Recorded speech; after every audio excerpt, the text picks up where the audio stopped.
Chapter 3 नन्ही जान और रईस जादों की शामत। बेंगलुरु के इंदिरानगर की सुबह आज कुछ ज्यादा ही गर्म थी। सूरज की पहली किरण ने जब प्रताप टावर्स की कांच वाली ऊंची इमारतों को छुआ तो वहां रहने वाले रईसों के फोन नोटिफिकेशंस की आवाज से थरथरा रहे थे। लोहागंज के उस अंधेरे और सीलन भरे कमरे में बैठे एक बागी ने रात भर में पूरे बेंगलुरु का म्यूजिक चार्ट हिलाकर रख दिया था। द लान ऑफ लोहागंज सिर्फ एक गाना नहीं था, वो उन लोगों के गाल पर एक जोरदार तमाचा था जो शौर्य को मिट्टी में मिलाना चाहते थे। लोहागंज की उस पुरानी चाल में शौर्य अपनी टूटी हुई मेज पर सिर टिकाए बैठा था। उसकी आंखें लाल थीं, मानो रातों की नींद कहीं खो गई हो, पर सुकून की एक हल्की लकीर उसके होठों पर थी। पास ही चटाई पर पीहू सो रही थी। उसकी नन्ही और मासूम सांसों की आवाज इस कबाड़खाने जैसे कमरे में किसी रूहानी संगीत की तरह गूंज रही थी। शौर्य ने धीरे से अपना हाथ पीहू के सिर पर रखा। उसे कल रात का वो पल याद आया जब विक्की ने गाने का अपलोड बटन दबाया था।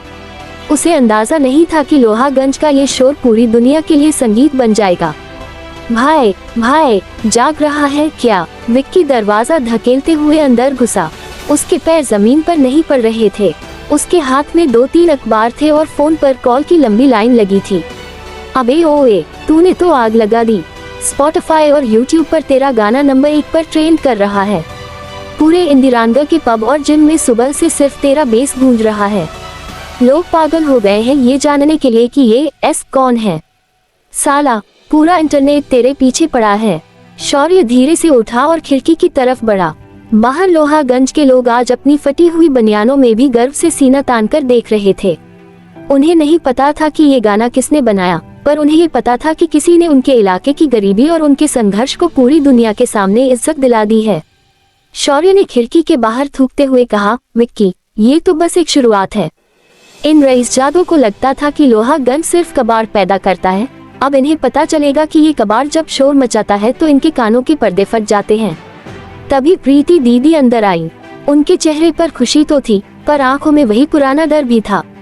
उनके हाथ में कुछ दवाएं और एक छोटी सी थैली थी। शौर्य, विक्की, तुम दोनों फिर से वही सब शुरू कर रहे हो। क्या तुम भूल गए कि 3 साल पहले क्या हुआ था? मदन प्रताप और विक्रम सिंघानिया हमें चैन से नहीं रहने देंगे। अगर उन्हें जरा भी शक हुआ कि ये सब तू कर रहा है तो वो हमें इस शहर से भी बाहर फेंक देंगे। दीदी, 3 साल पहले शौर्य अकेला था। उसके पास खोने के लिए बहुत कुछ था। शौर्य ने पीहू की तरफ देखते हुए कहा, जो अब आंखें मलते हुए जाग चुकी थी। पर आज इसके पास एक वजह है। अब तक मैं अपनी इज्जत के लिए चुप था, पर अब मैं इसकी जिंदगी के लिए चिल्लाऊंगा। और रही बात मदन प्रताप की, तो उन्हें लगने दो कि उनका बेटा मर चुका है। वो जब जागेंगे तो उन्हें पता चलेगा कि उनका काल वापस आ गया है। शौर्य ने पीहू को तैयार किया। पीहू आज बहुत खुश थी क्योंकि शौर्य ने उसे एक छोटी सी लाल रंग की फ्रॉक पहनाई थी जो प्रीति दीदी ने रात भर जागकर अपनी पुरानी साड़ी से सिली थी। पापा, आज हम फिर से उसी बड़े स्कूल जाएंगे? पीहू ने चहकते हुए पूछा। हाँ बेटा, आज हम वहाँ फिर से जाएंगे, पर आज कोई तुझे डरा नहीं पाएगा। आज तेरे पापा की धुन वहाँ गूंजेगी। शौर्य ने अपनी बाइक की चाबी उठाई और पीहू को गोद में लेकर नीचे की तरफ बढ़ा। Royal academy of creative arts (RACA) का गेट आज कुछ ज्यादा ही भीड़ भाड़ वाला था। जैसे ही शौर्य की R100 गेट पर पहुंची, कॉलेज की लड़के लड़कियों की नजरें उसकी तरफ मुड़ गईं।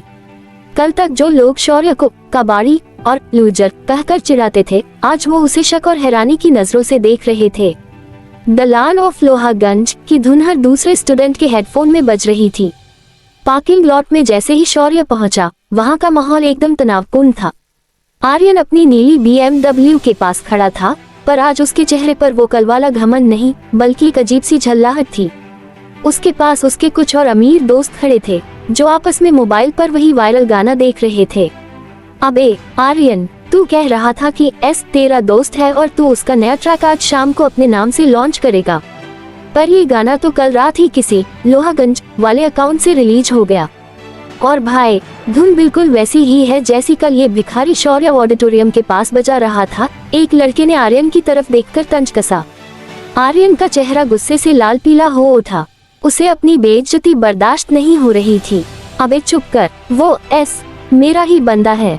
शायद उसने गलती से ये ट्रैक किसी कबाड़ी को भेज दिया। रुक, अभी इस शौर्य की अकड़ ढीली करता हूँ। आर्यन तेजी से शौर्य की तरफ बढ़ा। पीहू ने डर के मारे शौर्य की हुडी का कोना पकड़ लिया। आर्यन ने शौर्य का रास्ता रोका और चिल्लाकर बोला, ओए कबाड़ी, तूने मेरा म्यूजिक चुराया है ना? ने वो ट्रैक मुझे दिया था। तूने मेरा लैपटॉप हैक किया या चोरी की? सच सच बोल, वरना अभी पुलिस बुलवाकर तुझे अंदर करवाता हूँ। साले चोर। शौर्य अपनी बाइक पर बैठा रहा। उसने बहुत आराम से अपना काला चश्मा उतारा और आर्यन की आंखों में झांका।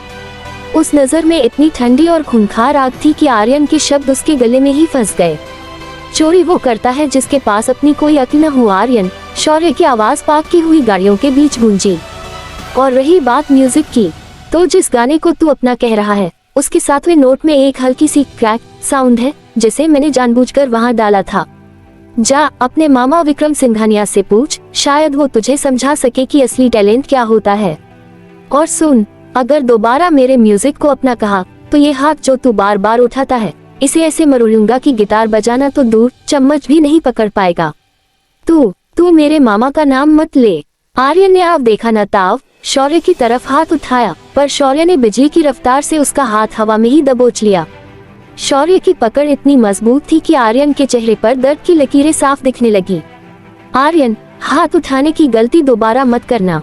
कल तक मैं मजबूर था क्योंकि मेरे पास कोई वजह नहीं थी, पर आज मेरे हाथ में मेरी बेटी का हाथ है। अगर तूने या तेरे इन पालतू कुत्तों ने पीहू की तरफ आंख उठाकर भी देखा, तो मैं भूल जाऊंगा कि ये कॉलेज है और तेरा मामा कौन है। मैं यही इसी पार्किंग में तेरा साम्राज्य दफन कर दूंगा, समझा, या फिर हड्डी तोड़ के समझाऊं। शौर्य ने उसका हाथ ऐसे झटका जैसे कोई कचरा फेंकता है। शौर्य पीहू को लेकर क्लास की तरफ बढ़ गया। पूरे कॉलेज की पार्किंग में सन्नाटा छा गया। किसी ने शौर्य का ऐसा रॉ और खतरनाक अवतार पहले कभी नहीं देखा था। वो कबाड़ी आज किसी सुल्तान की तरह चल रहा था। लाइब्रेरी के बाहर अनन्या खड़ी थी। उसने ये पूरा तमाशा देखा था। उसकी आंखों में शौर्य के लिए एक अजीब सी कशिश और फिक्र थी। उसे अब 100% यकीन हो चुका था कि ये लड़का ही वो है जिसने पूरी दुनिया को अपनी उंगलियों पर नचा रखा है। जैसे ही शौर्य उसके पास से गुजरा, अनन्या ने उसे रोकने की कोशिश की। शौर्य, 1 मिनट, क्या हम बात कर सकते हैं? अनन्या की आवाज में एक नरमी थी। शौर्य रुका, पर उसके चेहरे पर वही बर्फ जैसी बेरुखी थी। अनन्या, अगर तुम भी आर्यन की तरह म्यूजिक की भीख मांगने आए हो, तो गलत जगह खड़ी हो। रास्ता साफ करो। नहीं शौर्य, मैं यहाँ भीख मांगने नहीं, तुम्हें चेतावनी देने आई हूँ। अनन्या ने पीहू की तरफ देखा और फिर शौर्य के पास जाकर दबी आवाज में कहा, मैंने वो गाना सुना, द लायन ऑफ लोहागंज। वो धुन, वो बेस, वो सिर्फ तुम्हारा हो सकता है, पर तुम्हें अंदाजा नहीं है कि तुमने किन खूंखार लोगों से पंगा लिया है। विक्रम सिंघानिया ने सुबह ही कॉलेज के ट्रस्टीज को कॉल किया है। वो तुम्हारी स्कॉलरशिप और तुम्हारा एडमिशन कैंसिल करवाने वाले हैं। वो तुम्हें सड़कों पर देखना चाहते हैं। शौर्य के होठों पर एक कड़वी और सर्द मुस्कान आई। अनन्या, जिस लोहागंज की गलियों में मैं पला हूँ न, वहाँ हमें रोज मौत डराने आती है। सिंघानिया को मेरा एडमिशन कैंसिल करना है तो करने दो। वो मेरी डिग्री छीन सकता है, पर मेरी उंगलियों का जादू नहीं। और रही बात सड़कों की, तो मैं पहले से ही सड़क पर हूँ। उसे कह देना कि अब मेरी बारी है उसे सड़क पर लाने की। लेकिन पीहू का क्या? शौर्य, सोचो, अगर तुम कॉलेज से निकल गए तो तुम उसका भविष्य कैसे संवारोगे? शौर्य, मेरी बात मानो, मेरे डैड का अपना म्यूजिक लेवल है। तुम उनके साथ कॉन्ट्रैक्ट कर लो, वो तुम्हें सिंघानिया के उस लीगल कॉन्ट्रैक्ट से भी बचा सकते हैं और पीहू को एक अच्छी जिंदगी दे सकते हैं। अनन्या ने हमदर्दी से उसका हाथ पकड़ने की कोशिश की। शौर्य एक कदम अनन्या की तरफ बढ़ा। उसके चेहरे पर एक अजीब सा जुनून था।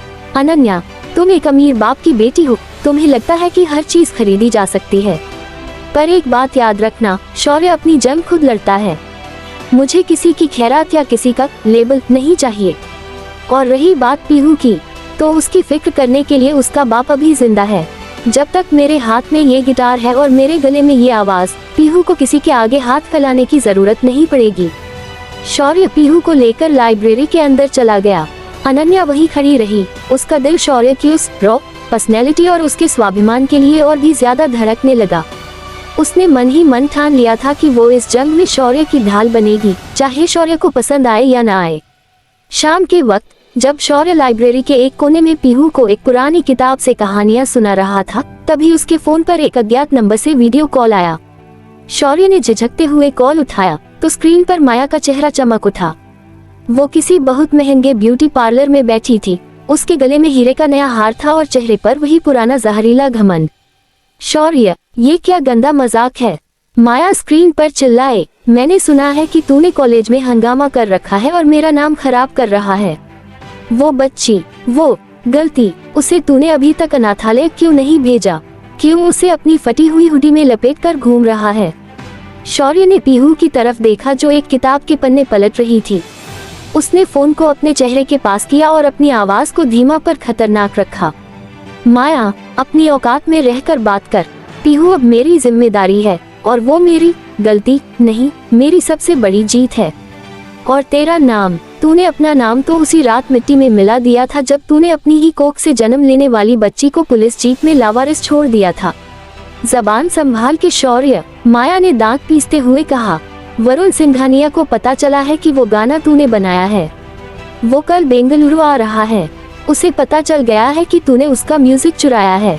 वो तुझे और तेरी उस नाजायज बच्ची को सड़कों पर कुत्ते की मौत मरवा देगा। अभी भी वक्त है, उस बच्ची को कहीं दूर ठिकाने लगा दे और ये म्यूजिक का नाटक बंद कर। शौर्य हंसा, एक ऐसी हंसी जो माया की रूह कपा दे। माया, वरुण से कहना कि शौर्य अब वो पुराना वाला शौर्य नहीं है जिसे वो डरा सके। अब मैं सुपरस्टार पापा बन चुका हूँ और कल जब वरुण यहाँ आएगा तो उसे बेंगलुरु की सड़कों पर मेरा म्यूजिक नहीं, मेरी धमक सुनाई देगी। अब तू देख कि मैं तेरा और तेरे होने वाले ससुराल का क्या हाल करता हूँ। कल का सूरज सिंघानिया खानदान के लिए ग्रहण बनकर उगेगा। शौर्य ने कॉल काट दिया। उसके हाथ गुस्से से कांप रहे थे। माया ने पीहू को नाजायज और बोझ कहा था। ये वो शब्द थे जिन्होंने शौर्य के अंदर के सोए हुए शैतान को जगा दिया था। उसने पीहू को अपनी गोद में उठाया और उसका माथा चूमा। बेटा, घर चलें, प्रीति बुआ इंतजार कर रही होंगी।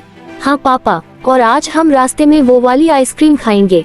पीहू ने अपनी नन्ही उंगली दिखाते हुए पूछा। शौर्य की आंखों में आंसू आ गए पर उसने उन्हें पी लिया। हाँ बेटा, आज तू जो बोलेगी वही होगा। शौर्य उसे लेकर बाहर निकला। लोहागंज की गलियों में आज सन्नाटा नहीं था। आज वहाँ के कबाड़खानों में भी जोश था। विक्की भागता हुआ आया। भाई, कल सुबह कॉलेज का एनुअल फेस्ट का फाइनल ऑडिशन है और खबर पक्की है, विक्रम सिंघानिया खुद जज बनकर आ रहा है। उसने कॉलेज मैनेजमेंट को बोल दिया है कि वो तुझे पूरी दुनिया के सामने बेइज्जत करके कॉलेज से बाहर फिंकवा देगा। शौर्य ने अपनी बाइक स्टार्ट की। इंजन की आवाज लोहागंज की पुरानी दीवारों से टकराकर एक ऐलान की तरह गूंजी। विक्की, उसे आने दो। कल वो मुझे बेइज्जत करने नहीं, अपनी बर्बादी की पहली किस्त चुकाने आएगा। कल इंदिरानगर की इस धरती पर एस का मुखौटा नहीं, शौर्य का असली चेहरा चमकेगा। कल का दिन इतिहास होगा। रात गहरा गई थी। लोहागंज के ऊपर चांद चमक रहा था, पर शौर्य की आंखों में उससे भी तेज चमक थी। उसने घर पहुंचकर अपनी फटी हुई गिटार उठाए और एक ऐसी धुन छेड़ी जो सीधे मौत को ललकार रही थी। पीहू सो चुकी थी। प्रीति दीदी उसे देख रही थी और विक्की फोन पर कल के धमाके की तैयारी कर रहा था। शौर्य ने अपनी डायरी निकाली और पिछले पन्ने पर लिखा, चैप्टर 3 खत्म। अब बारी है उस वार की जिससे सिंघानिया का सिंहासन हिलेगा।